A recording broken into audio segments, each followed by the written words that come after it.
Finn McCool. A story by Eve Bunting. A book with illustrations by Zachary Pullen.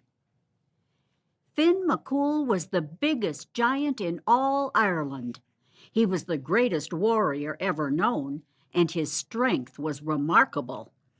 He could lift a house and turn it around so it faced the sun, and another way at night, so it faced the moon where it rose over the mountains. If the weather was bad, and the men of the village were hurrying to bring in their hay before the rain set in, Finn was ready to help them. He'd lift the carts, horses and all, and carry them to shelter. He's the best-hearted man that ever walked on Ireland's green grass, the people said. We're blessed at having him live here with us in Drumnahoon. But they were agreed on one thing that was seldom mentioned. Finn wasn't terrible smart. He's a bit of a turnip head, they'd whisper sometimes and smile affectionately. He doesn't know much, but he's a great big man for all that. One day, Finn heard the whisper and knew it to be true. In the nearby townland lived an old man who was said to know the source of great wisdom. It was said he had promised to reveal it only to the right one. He was a bit of a mystery, staying sometimes in his house, at other times disappearing for weeks on end. Many a man and many a woman had tried to be friends with him, to wheedle the secret of knowledge out of him. Simon the baker had brought him fresh baked soda bread, the butter already thick on it. Bertie O'Hanlon brought him a white hen, the best layer in the village, so that he could have a fresh egg for his breakfast of a morning. Bridie Mulligan brought him a barrel load of turf she'd cut herself in the bog. So you can have a warm fire these frosty nights, she purred. He thanked them all for their kindness, but he kept his secret to himself. It was the day after Bridie's visit that Finn came to him. He couldn't fit in the house, so he sat outside, his hand resting on the roof. "Old man," he called, "it's Finn McCool, and I've come to ask if you'd share the secret of wisdom with me." The old man came out, and Finn got down on his hunkers so they could see each other right. I know who you are, and I was waiting for you to come, the old man said. I know you're good and kind as well as big. I know you're a great warrior and a friend to Ireland. I know you beat the giant Cuchulainn and saved Ireland from the Scots. But I need to ask you one question. With all that you have, why do you need wisdom? "A man's nothing without it," Finn said. "With wisdom, I'll know better how to help my friends. I'll be able to answer their questions.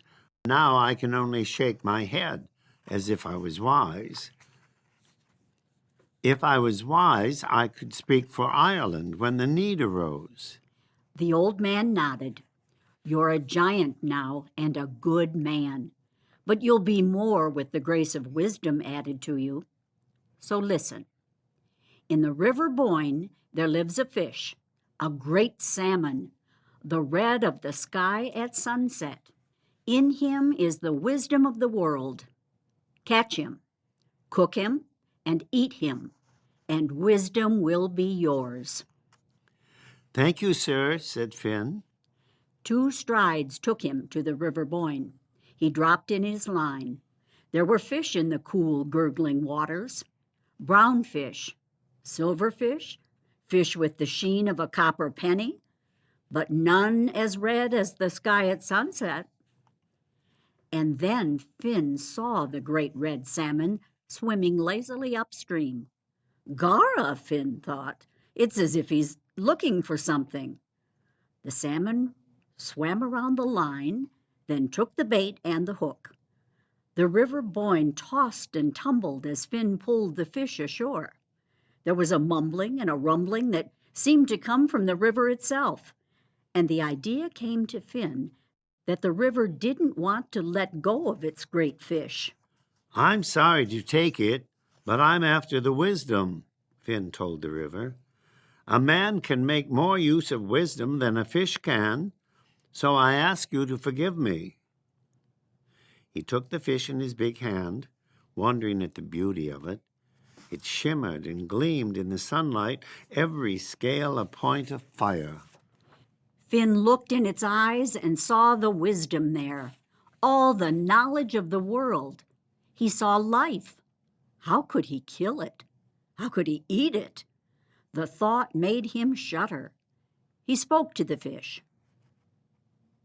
You have the wisdom, and I wanted it, but not if I have to sacrifice you, he said. The salmon's lip was bleeding from where the hook had caught in it. Ah, I'm sorry about that, Finn said, and he carefully eased the shining hook out of the fish's mouth. But it caught in his own thumb, and the pain near blinded him. He took his thumb in his mouth and sucked on it, and he tasted something he'd never tasted before. His blood? The salmon's blood? There was a tide in him, as if something unknown had entered his body, something strange and beautiful. The fish spoke. I thank you for sparing my life. I was prepared to let go of it, but now my wisdom has seeped into you along with my blood.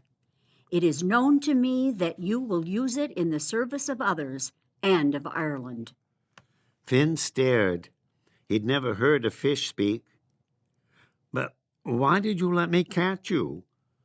For you are wise enough not to take a baited hook. Maybe I knew whose hook it was. Maybe I've been waiting for you to come. Thank you, Finn said. I will use the gift well. Gently, he laid the salmon back in the river and watched as it swam away. Was it a lighter shade of red now? He looked at his thumb. Where the hook had pierced was already healed over, and the thumb itself was turning a delicate shade of pink. Finn told no one about his encounter with the salmon of wisdom, but he felt a need to tell the old man. He found the house empty, the old man gone. The barrel load of turf sat unused. The soda bread on the kitchen table was uneaten. The eggs in the hen's nest were ungathered. But on the path was a glittering trail that might have been fish scales, every one a point of fire. Ever after that, the people in the village of Drunmahune remarked on how wise a man Finn had become, how he talked with the King of England and the King of France and presented to them the needs and wants of Ireland. How he'd saved them from the Viking longships that had crossed the sea to take Irish land. How he knew their own problems and took care of them before they rightly knew them themselves. But still, he's the same good Finn he always was, they agreed. Isn't it a puzzle, though? The way he sucks his thumb when he's applying his mind to something.